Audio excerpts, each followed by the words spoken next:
thought Mike Flanagan must have had something special before Haunting of Hill House to have landed the Dr. Sleep directorial duty. Found it!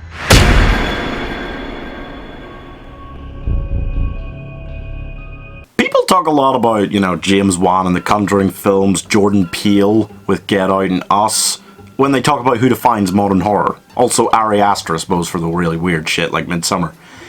But Mike Flanagan, guys, I've got to say, for me, he's right up there with them, if not above them, because holy shit.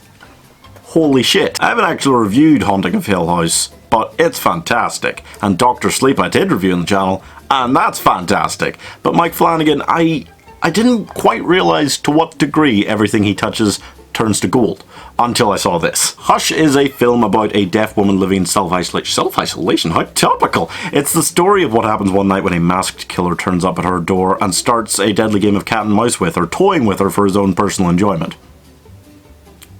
The normal terror of home invasion really is amplified with this genius move of making the lead character deaf. It does seem like a gimmick to make a kind of home invasion story slightly more fresh or exciting, but it does wonders. You don't realise until you're halfway through, like, oh my god, like, oh god, how is she going to escape this? She's deaf. It's so terrible. Being deaf sucks. The leading lady is played by Flanagan's new wife, Kate Siegel, who also appears in Haunting of Hill House, and she is just pitch perfect in this, to the degree that if I hadn't already seen Haunting of Hill House, I would have been convinced she was deaf in real life, because it's so well done. The masked killer is played by John Gallagher Jr. in a very different kind of role to anything I've seen him in, for sure.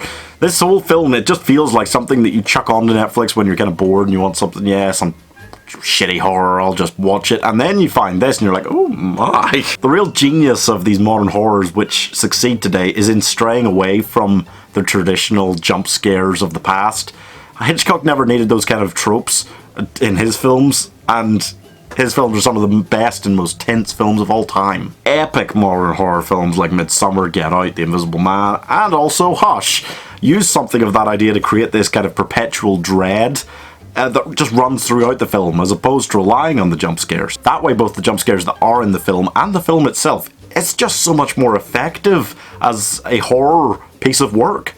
But I'm just rambling on now. Here's my 1 minute review for Hush. So I'll start by saying I'm glad this was short. I don't often enjoy a film this short and not want more of it, but it definitely works at the kind of 80-minute whatever runtime that it's at. I feel like they managed to give us all the character development that we really need, which isn't much for this story. We see how she manages to live alone out here despite being deaf, and we see that she's a writer and has this very analytical mind that likes to run through every possible conclusion to something, and that's great, and that's all we really need, because the genius of this film is that it makes you feel like a game that you're taking part in as well. Suddenly, the nice, lazy horror film to what you were looking for, it's gone, and you're like right in the middle of this going, what the fuck can I do right now?